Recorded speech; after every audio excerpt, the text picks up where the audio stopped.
When we compare the first 300 years of Christianity and Islam, the historical records reveal two very different paths of expansion, one marked by persecution, the other by conquest. Christianity began around 30 CE in Roman-ruled Judea.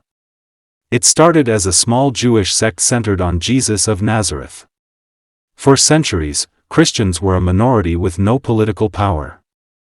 Instead, they faced severe persecution. Roman officials like Pliny the Younger, writing around 112 CE, described executing Christians who refused to worship Roman gods or the emperor. The historian Tacitus records that Emperor Nero, blaming Christians for the Great Fire of Rome in 64 CE, subjected them to brutal torture and death. Christians met secretly in homes, practiced their faith underground, and spread their beliefs through personal conversion and the example of martyrs. Despite harsh treatment, Christianity steadily grew across the Roman Empire's cities, from Palestine to Asia Minor, Greece, and Rome. However, this growth was slow and costly, with many Christians dying for their faith.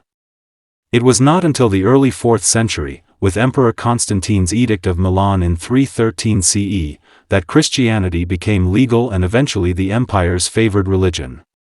Only after gaining imperial backing could Christianity openly expand without fear of persecution. Now, let's look at Islam's first 300 years, starting around 610 CE in the Arabian Peninsula. Historical evidence outside Islamic tradition shows that the figure of Muhammad is hard to verify independently in early records. The earliest non-Muslim texts mention Arab military campaigns but say little about religious teachings. What is clear is that from the 630s onward, Arab armies conquered vast territories, from the Levant and Egypt to Persia and North Africa. These conquests were swift and often violent, carried out by the emerging Islamic caliphates, who combined religious authority with political and military power. Unlike Christianity's early peaceful spread, Islam's expansion was deeply connected to military force and state power.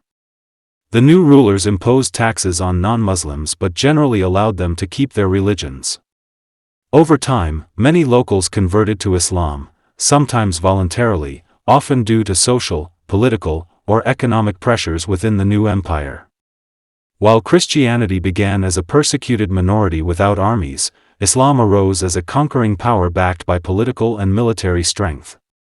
This fundamental difference shaped how each religion spread and established itself in the ancient world.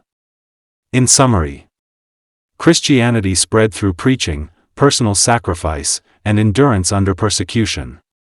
Islam spread through military conquest and political control, with religion intertwined with empire building. These are the facts supported by contemporary historical sources, no theology, no bias, just what the evidence shows.